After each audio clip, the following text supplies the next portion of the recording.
At Thanksgiving, my dad said, "You give half of your $100,000 inheritance to our family foundation or get out." My brother laughed and added, "Your money is our money." I left without saying anything. It wasn't the first time they tried to remind me I didn't really belong. I was adopted at 6 years old.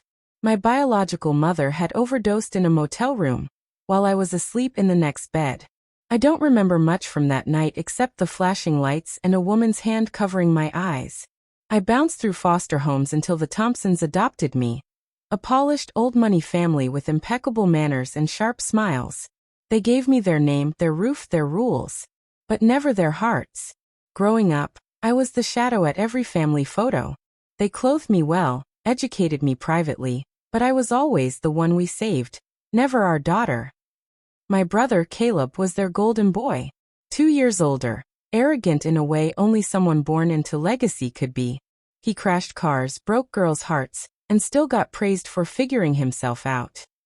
I brought home straight A's, paid for college with scholarships, and got silence. When my adoptive grandfather passed, I was shocked to learn he left me $100,000. Just me. Not Caleb. Not the foundation. Just me. He was the only one in that house who ever really spoke to me like I was human. He used to sneak me books from his library, tell me stories about how money wasn't legacy, people were. Maybe that's why he did it. A final act of truth in a family built on polite lies. Thanksgiving dinner was stiff as always. White linen napkins, sparkling silverware, no actual warmth. We sat in brittle silence until my father dropped the bomb. "You'll donate half of that to the family foundation. It's expected." I looked up from my untouched plate. It was left to me, not the foundation.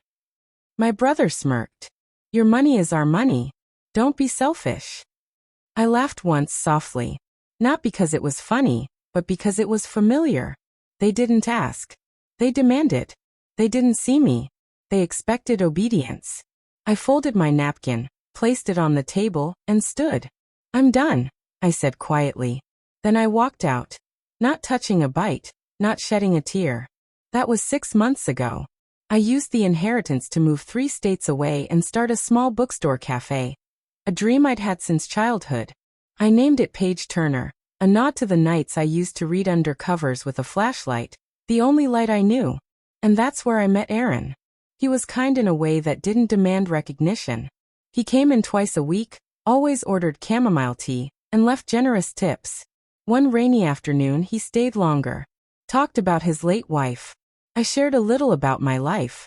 Our broken edges recognized each other. Before long we were spending evenings together, cooking simple meals, watching old movies. He made me laugh. He made me believe not everyone wanted to control or correct me. I felt seen. Then one evening, while cleaning the cafe after closing, I found a phone buzzing behind the counter. It wasn't mine. It was Aaron's. He had left it charging there. I was going to leave it untouched until I saw the name lighting up the screen. Claire, wife. Wife. I felt my stomach drop. He told me she passed. That he mourned her. I picked up the phone and answered. Silence. Then a woman's voice. "Aaron? You there? I'm at your mother's. Where are you?" My hands shook. "He's not here. Who is this?" A pause. "This is his wife. Who are you?" I hung up. He came back minutes later, casual, humming. I didn't yell. I didn't throw anything. I simply asked, "Aaron, is Claire alive?" His face fell like glass off a shelf. And then came the truth. Claire hadn't died.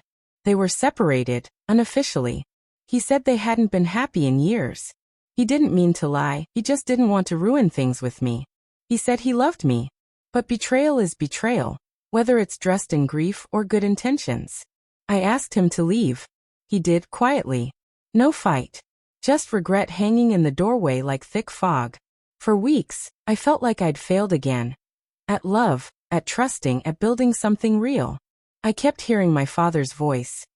"You don't know how the world works. You're too sensitive." Maybe he was right. Maybe I was. But one slow Sunday morning, a letter slid under my cafe door. It was from Aaron. It wasn't an apology in the traditional sense. It was something more raw. Pages of him unpacking his lies, his fears, and his cowardice. He said meeting me made him realize how long he had been half-living, that I deserved more than a man still tangled in old ghosts. He said he didn't expect forgiveness, but he wanted me to have the truth, finally, with no shadows. I didn't reply. Not right away. Instead, I poured myself into Page Turner. The little shop grew. Customers became friends. I held poetry nights, book clubs. I started seeing women like me, quietly rebuilding, leaving things behind, learning how to hold the pen again. Some nights I still think of that Thanksgiving. The way I stood up without a word and walked out of a house that never saw me. Some nights I think of Aaron. And I hope he's telling the truth now, wherever he is. But most nights, I sit by the window of my bookstore, tea in hand, and feel something I never felt in that grand house with its cold walls and sharp-edged rules. I feel home. And I never had to give up half of who I was to get it.